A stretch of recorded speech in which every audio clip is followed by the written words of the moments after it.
Okay. Hi, Excellent. Sergio. Hello, Eileen. How are you? You're being recorded. Oh, yeah? Yeah, sit on the side. Anyway, I really appreciate everybody coming, and hopefully there'll be some more.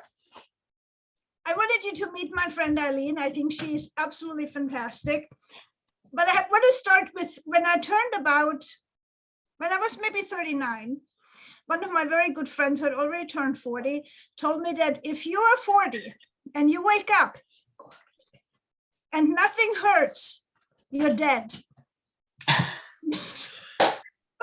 So I thought, okay, so aging is going to do stuff like that to you. And I thought maybe I can drag it out a few years. At some point, much later, I met Eileen and I realized that actually it's not like that.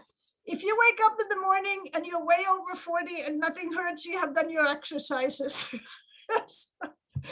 So with that, and this is Eileen, the queen of helping people move without pain, age without pain. And I wanted you to meet her because she has such an excellent message. Yes. Well, thank you, Brigitte. And boy, I've been dead a long time because I wake up every morning without pain. So, all right. Well, thank you, thank you, thank you. So I want to thank you all for being here. Those of you who are here live and those of you who are going to see this by recording, I'm really hoping that I have the chance to impact your life in a very positive way. And I do hope that I don't leave you with the impression that I do everything perfect and you have to do everything perfect in order to age. I call it aging without decline, because there's not just pain when we age, right? There are a lot of other things that happen. I'm going to start off with saying that it is not a rite of passage that we have to end up needing disposable underwear before we go below ground. There are a lot of things about aging that are a myth. It is not true. So I didn't prepare a PowerPoint, but I did pull up some things that I kind of wanted to share with you. I had started writing a book on aging many years ago. And then I transitioned into writing a book on pain instead, because I realized that, a lot of people have just all these false beliefs about aging. So they don't really want to hear about this stuff because they think, oh, that's not going to be for me. But everybody deals with pain. And so I really started focusing more on the pain aspect in people's lives. And that's why I ended up writing the book on pain. But there's just a few things I wanted to mention to you. And this is out of one of the first chapters in the book on aging that at some point I will publish. So I want to define aging first, right? One definition is the process of growing old. Pretty straightforward. And then defining old is as if or appearing to be far advanced in years. So as if or appearing to be. So that means, does that mean it's not really, are you not really old, right? I mean, does that mean we don't have to appear to be old? And I always joke, my husband and I were talking yesterday, and while, we all age, no matter our efforts to the contrary, we have to get older. I mean, our other option is to die, but we don't have to get old, right? And so it's not so much a mindset as it is an understanding and being informed, being aware of the facts. And, we can joke, Betty Davis said, growing old is not for sissies, right? The author of, there's this book called Mitochondrial Free Radical Theory of Aging that was written back in 1999. That author was Aubrey de Grey. And that author wrote, aging is a barbaric phenomenon that shouldn't be tolerated in polite society. Now, that's a pretty sad statement. What do you mean, barbaric phenomenon? There's that thing about aging gracefully, right? Aging well. And obviously, the biggest deterrent to that is experiencing pain. Now, I work with people of all ages. I've been consulting with people all over the world using Zoom long before the world shut down. I've worked with people in almost, I shouldn't say every country, but a lot of countries, right? From Australia to Israel to Canada to Ireland to, yeah. But my point is, I've worked with people who are, as young as 12 or 13 online. And I've worked with a lot of even younger 8 and 9-year-olds in the clinic setting, as well as people over 100. I've had people over 100 years old doing squats in the parallel bars. So there's no time in our lives that our body stops being able to improve and change things for the better because of how we are physiologically designed. On a cellular level, our bodies respond to the right things in a very good way, no matter what's going on. So, unless we've got some horrific disease that, end of life is looming close, that's about the only thing that'll stop that. So all of that said, I'm not going to go deep into, the different theories of aging and all the science behind all that stuff. What I really want to do today is impress upon you some basic truths, right? And when I was taking my walk the other day, I made just like a little bit of a bullet point so I wouldn't forget things. And there's a lot of false statements about aging, right? You are getting older, Well, at your age, what do you expect? Well, there's not really anything we can do unless you want surgery, right? All those things that we hear, and those are literally false statements. And I'll tell you, when I was doing acute care in hospital setting, and I've worked in every setting there is for a long time. I'm chemically dependent here because I'm older than my hair color would let you think. But the point is, I worked with these people in hospitals. I can't tell you how many people the age of 100 that I met, either 99, 101, 102, and they were living really high quality lives.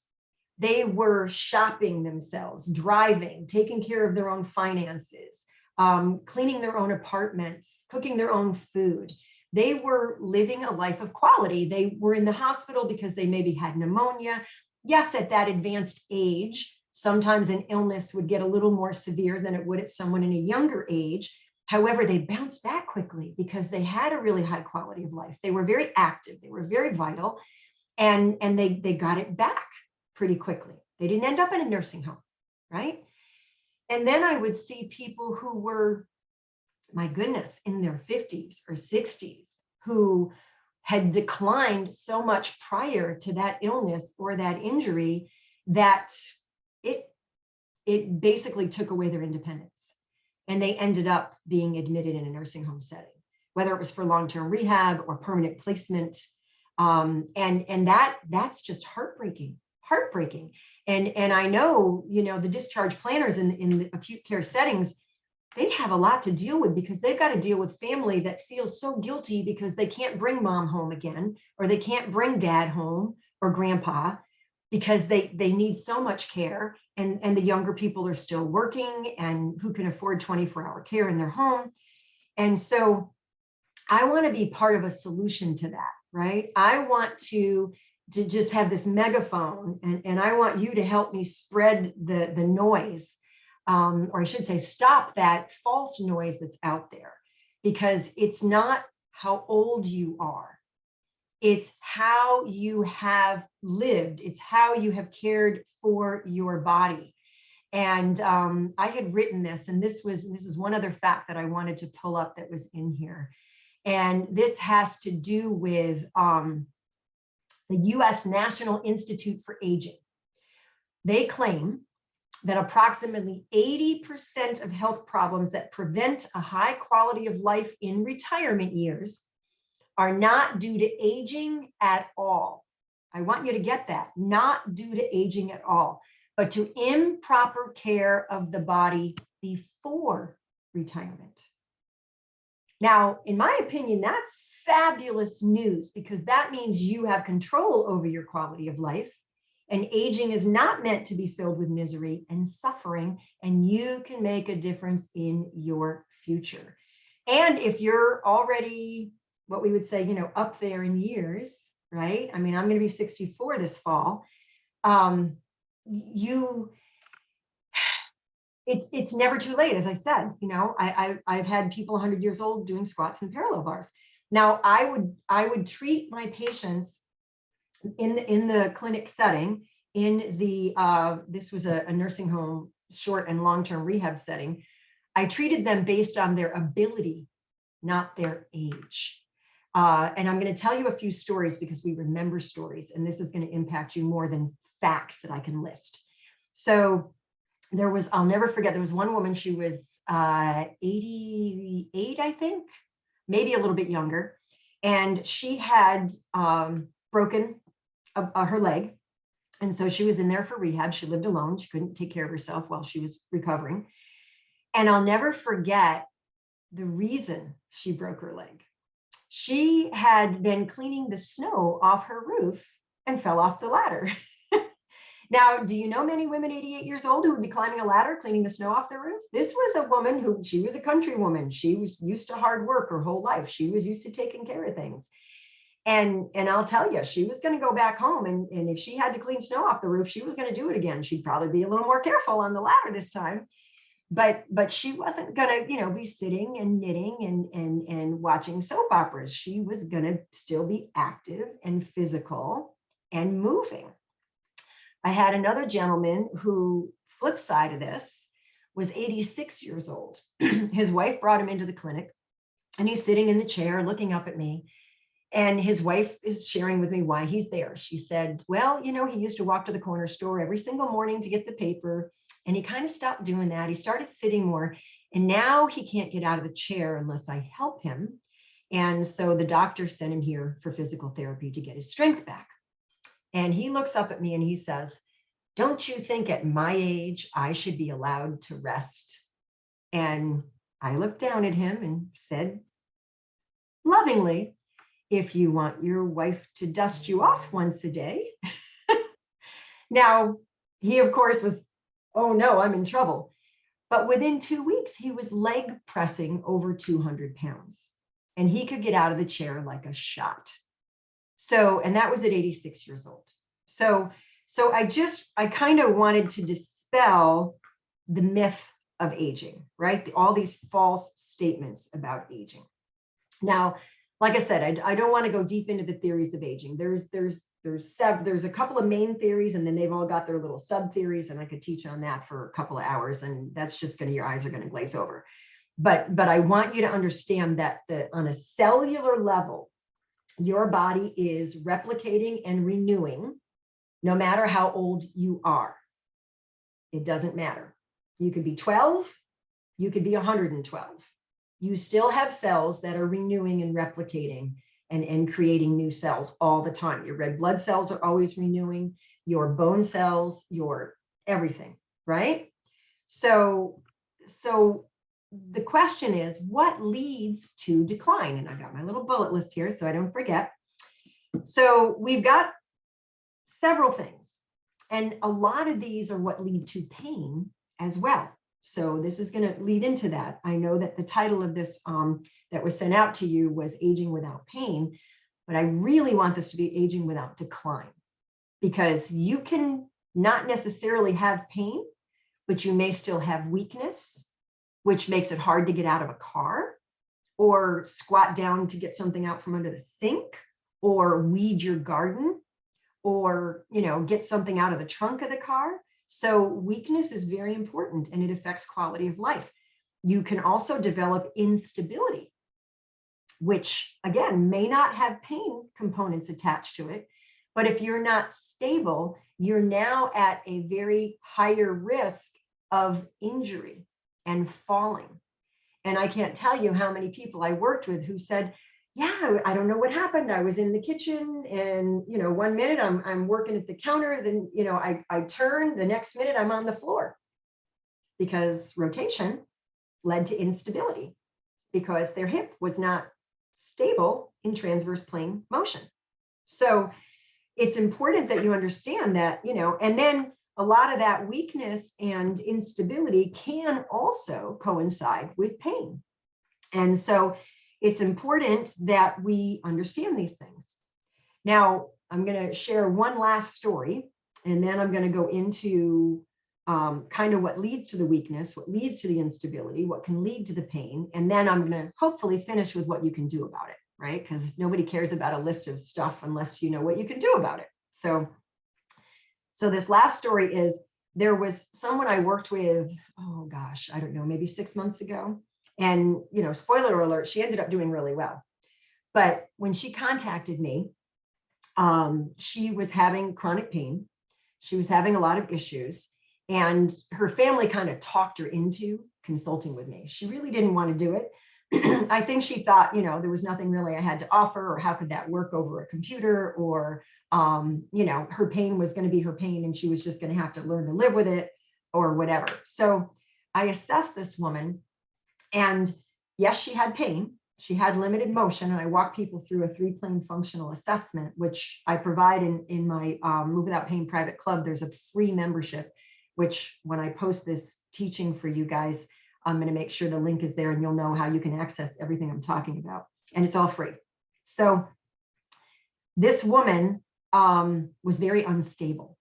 And when I'm assessing her and walking her through the 3-plane function, she couldn't do a lot of these movements without holding on to something, because she was at risk of falling. And at the time, she wasn't walking with any assistive device.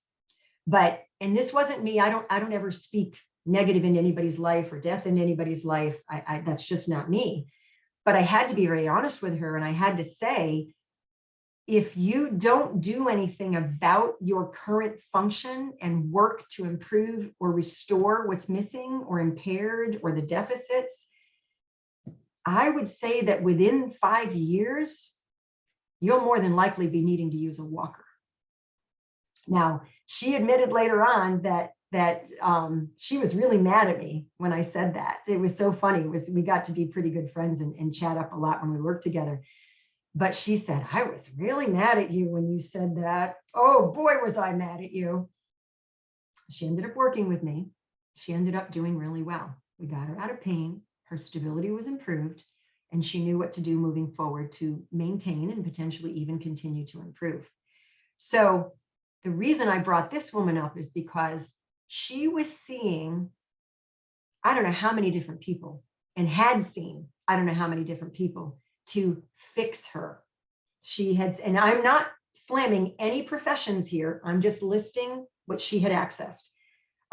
Consistent use of a chiropractor, a massage therapist, acupuncturist, orthopedist. So she was seeing all these specialists, all these experts, and getting regular, constant treatment. And she was still in almost constant pain and very limited. The one thing she wasn't doing for all that time was any real physical movement training. She really didn't like exercise. She really didn't want to exercise. She thought she was active enough cleaning her house. Now, she kept her house very clean. And if you're, we all know keeping a clean house is a lot of work, especially if you've got a family. And so, and she had grandkids that would come over, and she was very active. Her family meant a lot to her, means a lot to her. So she thought, well, I get enough exercise, cleaning. So my point here is, we cannot expect people who are outside our body to fix what's wrong inside our body. Does that make sense? It's like external influence doesn't improve what needs to be improved internally. Her core, and I'm not talking about her abdominals, your core is from your nose to your toes. You can't strengthen your core. You can stabilize your core. You can strengthen your abdominals, right? Your rectus abdominis can get stronger, but it doesn't mean your core is better or more stable. So that people have a real misunderstanding of that. And so she never worked to improve the physical function of her body, which is why her pain wasn't going away. If you are weak, I can almost guarantee you're going to have some pain, either a little or a lot, and somewhere in between, because your muscles are what determine your ability to perform physical tasks throughout daily living. And if they're weak, you're going to have other areas that are going to try to make up for that lack. And those other areas aren't designed to do the job. And so they wear out.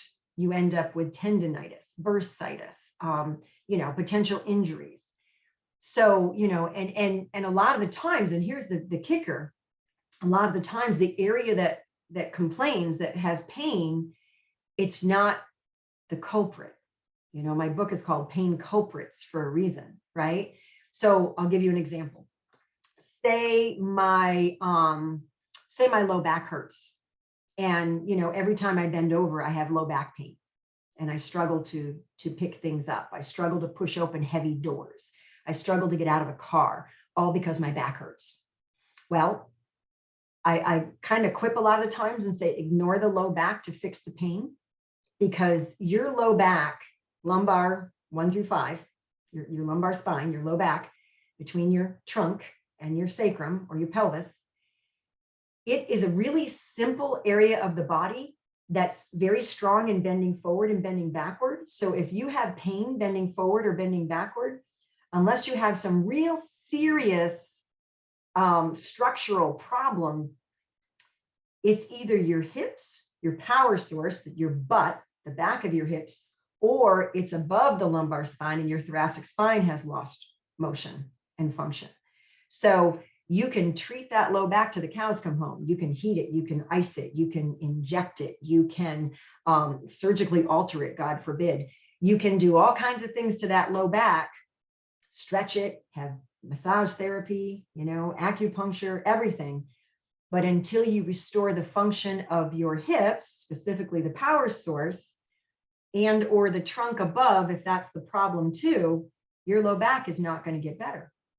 And it's crying out for help, saying, stop beating me up and make that guy up there start doing his job, or make that guy down there start doing his job, right?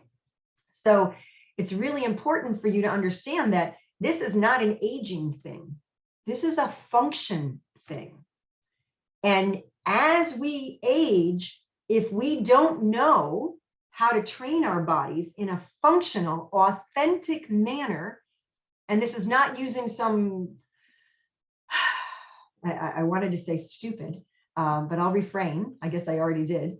Machine in a gym that doesn't fit your body size, forces you and provides external support so that you don't develop any internal strength, because your body's used to being supported externally. And now you think you're stronger than you are. And when you're not being supported by a machine and you go to lift something, you injure yourself because you don't know how to stabilize your body while you're lifting, because the machine is stabilizing you for you, right? Or the machine is doing something with your body that is not normal or authentic. Now, we all know that, there's machines where you can sit and you put your ankles behind the little part and you push your knees straight against resistance, right? A lot of people know what those machines are, right? So pretend this is my knee, and I've got my ankle here, and I'm straightening my knees as I'm pushing against resistance.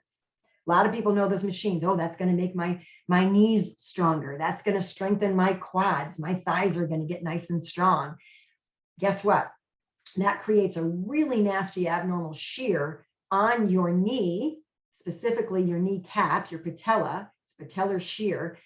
And there is no authentic human movement that you would ever perform that requires you to be able to push against resistance to straighten your knees.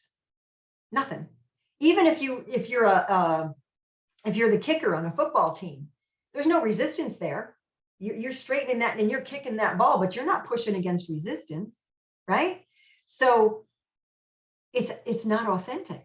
And so you're training your body in a way that's so inauthentic, you're promoting the risk of injury. And I want to get off on a tangent, and I'll move back onto our topic in a minute, but I need you to understand that if you're training your body in a way that's not authentic, you're setting yourself up for chronic pain patterns. You're training dysfunction into your body, right? So you need to know how to move your body, how to train your body.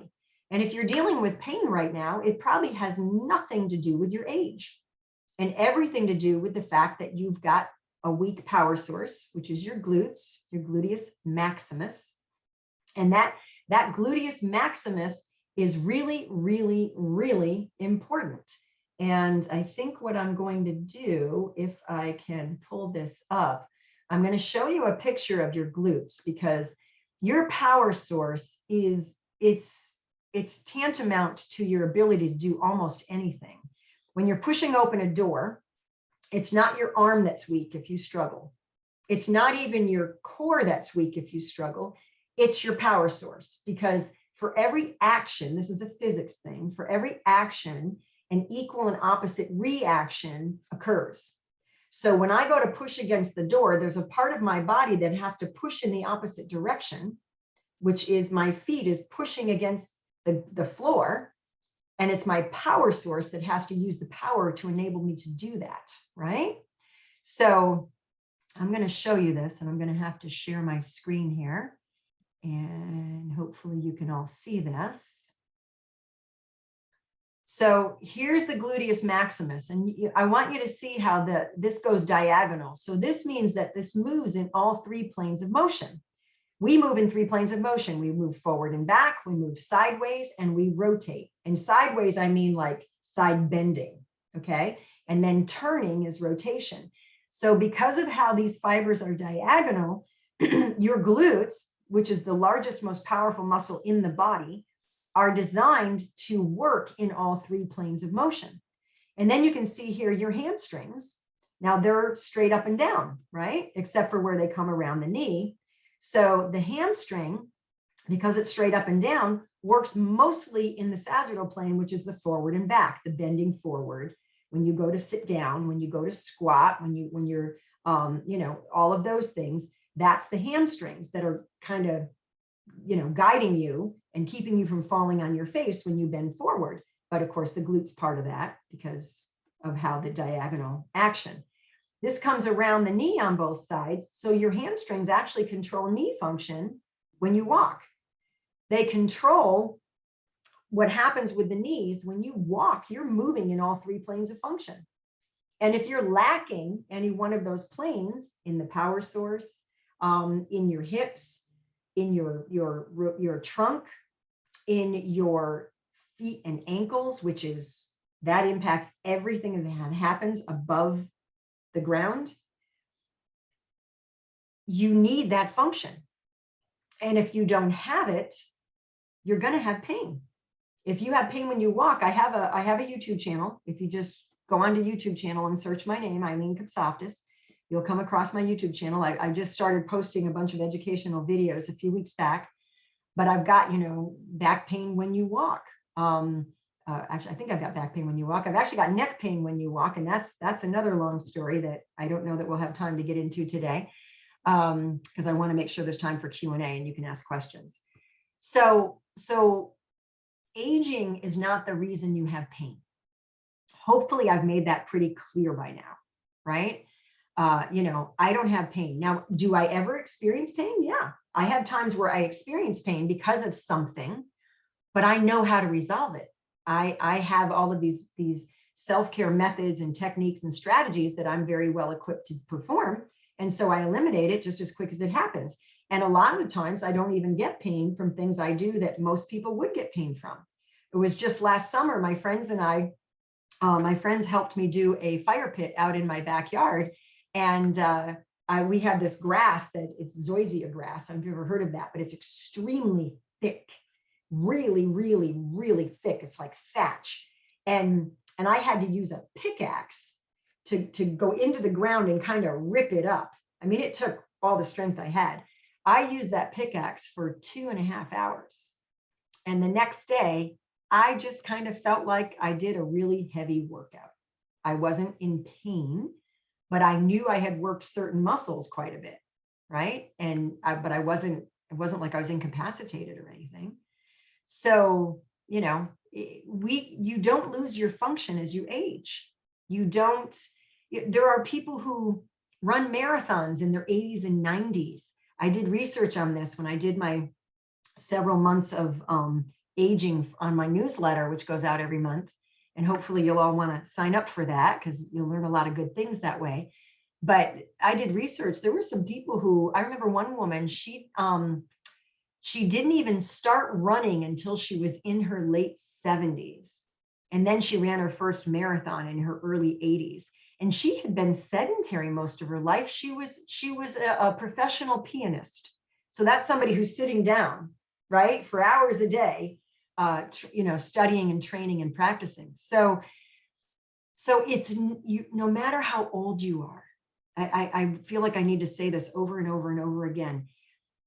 Just those lies from the pit of hell that say, oh, it's your age. Oh, I can't tell you how many people call me, and we have a sort of a test call to see if there's some way that I can help them, and then we schedule a consult. But I can't tell you how many of them say, well, yeah, at my age, it's that's to be expected. And they'll be like 59 or something. And I'll be, oh my gosh, what are you talking about? That's insanity. And, then I'll have to tell them, well, I'm in my 60s and that's not all happening to me. And I'm not perfect. I'm not spending 4 hours in the gym every day. I'm not constantly working out. My diet is not 100% perfect. I do 90% good, right? And so as long as you know the things that you need to stay away from, and what you put in your mouth is huge at how well you age, huge. There are certain foods who really impair circulation in your body. And when you impair circulation, you impair it everywhere. And chronic low back pain can be attributed to something called lumbar artery disease, which was researched by Dr. Lena Kapila. She's from Finland or Denmark. I forget now. I think Finland. And I was able to sit right behind her at a conference at Physicians Committee for Responsible Medicine. It was in Washington, D.C. back in 2015. And it was, her talk was just phenomenal. And so when somebody's got chronic back pain, and no matter what they do, no imaging is showing up anything wrong, because nobody's imaging the lumbar arteries to see that there's impaired circulation there. So, food is huge. And sometimes you're chasing your tail, and it's what you're putting in your mouth. And anybody that I consult with, I make sure that I know what they're putting in their mouth. I get a 4 or 5 day food diary, because I'm not going to chase my tail.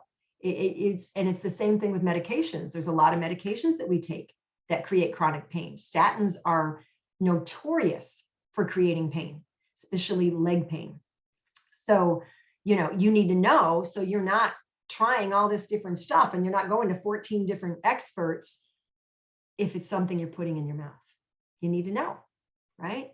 So it's really about being informed so that you can age really stinking well, right? I plan on living to at least 112 and being really stinking happy about it. And no disposable diapers for me, right? So there are things you can do. Now, yeah, life could catch me by surprise, and I could get hit by a bus. I mean, things can happen to people.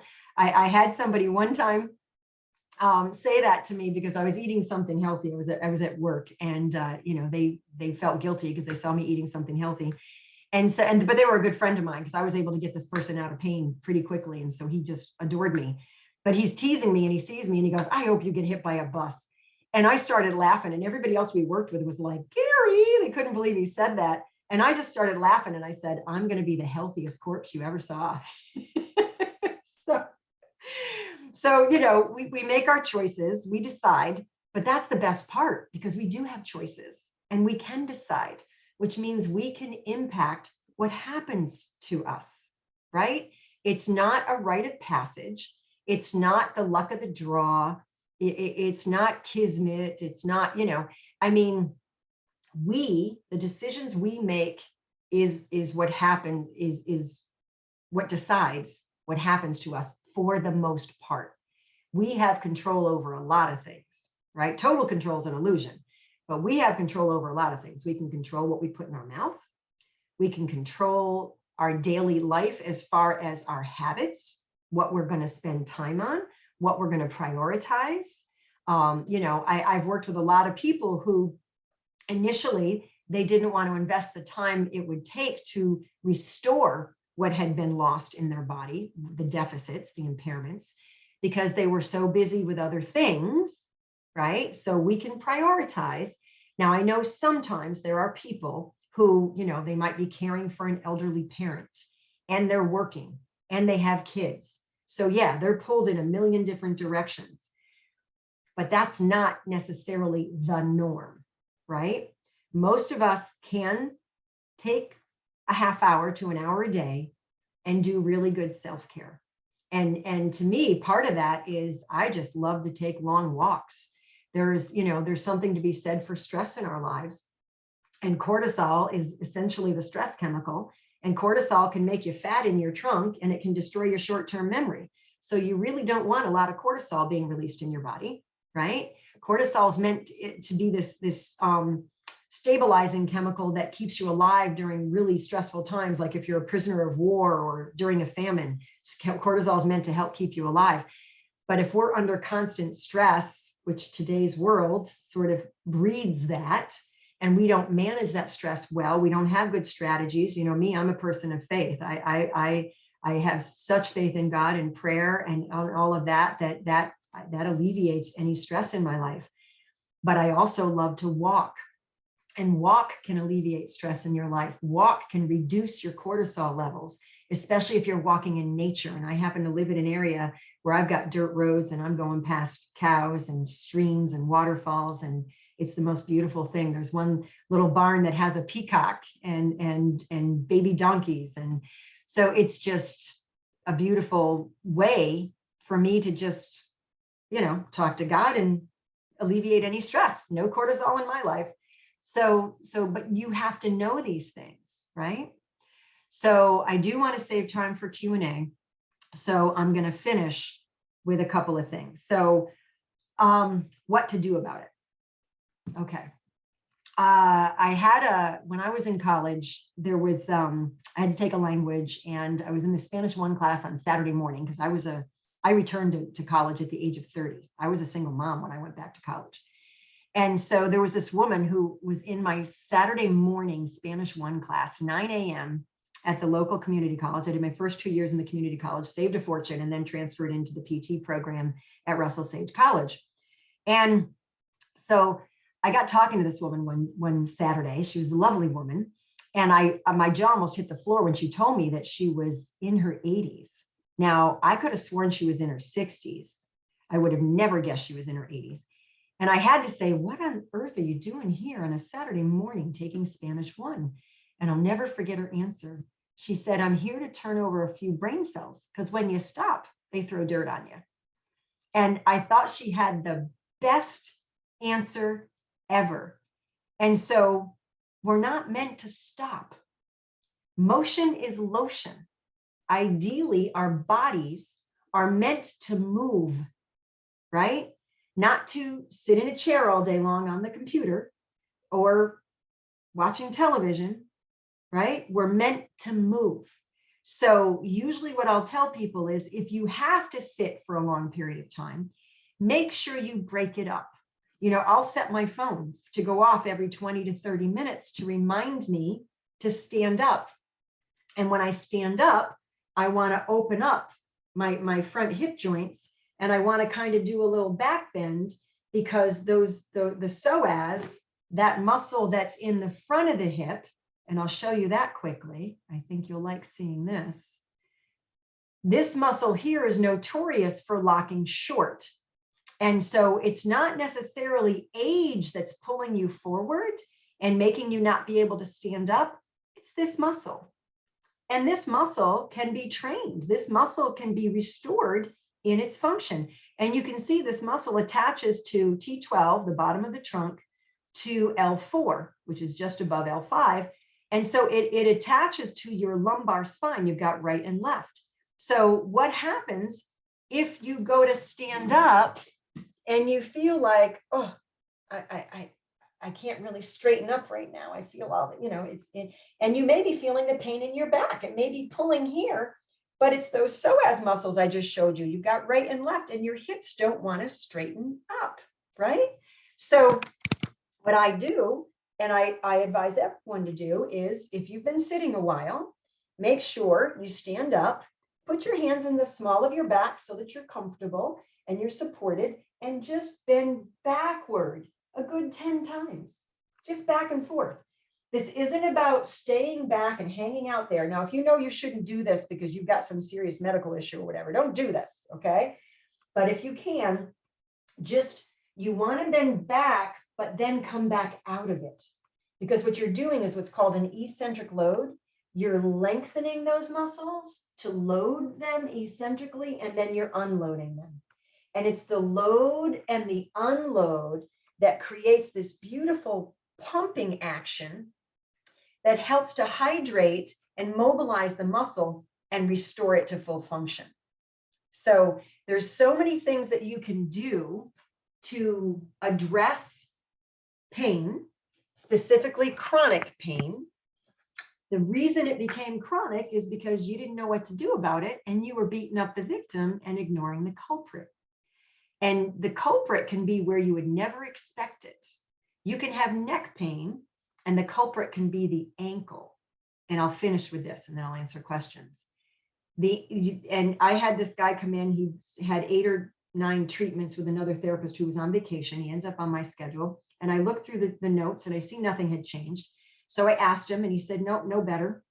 And I saw the treatment they were doing was what I consider to be completely useless: hot pack ultrasound and massage. You might be surprised at me saying that, but a lot of those treatments are absolutely useless, especially for his issue, as his notes proved. And so I said, well, you know, a lot of the times it's low back affecting neck. Do you mind if I look? And he was happy. He wanted me to fix him. So I saw a little something, fixed it. I didn't think that was it. So because of my training and my knowledge, I'm asking him, okay, when do you experience your neck pain? And he said, when he takes his morning walks. That he loves to walk. He doesn't want to give it up. It's his favorite thing to do. But by the end of his walk, he had neck pain and a headache. So I asked him if he'd ever sprained his ankles. And he said countless times in college when he was playing sports. I checked his ankles, and he did not have healthy dorsiflexion, which is, if this is the bottom of my foot and this is my ankle, dorsiflexion is when your toes come up, right? And the heel stays down. And healthy dorsiflexion is 20 to 30 degrees. He was at 0 on one foot, and he was like -5 on another. He was sort of stuck in plantar function. So I mobilized his ankles, and I taught him a really good stretch that would allow his calf muscle to lengthen again, because it hadn't had to in a long time. And he had no more neck pain and headaches when he walked. He was completely cured. So imagine, had he kept having his neck treated? What if he'd have gone and had injections? What if they'd have found something on imaging, but it had nothing to do with his neck pain, and they did surgery? Right? It's really important to be informed. You're a whole body. You're not a body part that walks through the door. And if somebody tells you, well, you are getting older, you know, at your age, walk away, because that's a lie from the pit of hell. You need to work with somebody who sees you as a whole body and doesn't care how old you are. They look at your function, and their job is to help you improve your function authentically, training the way the body was designed to move in real life, performing daily tasks. Okay. All right. So I am going to stop now and answer questions for those who are here.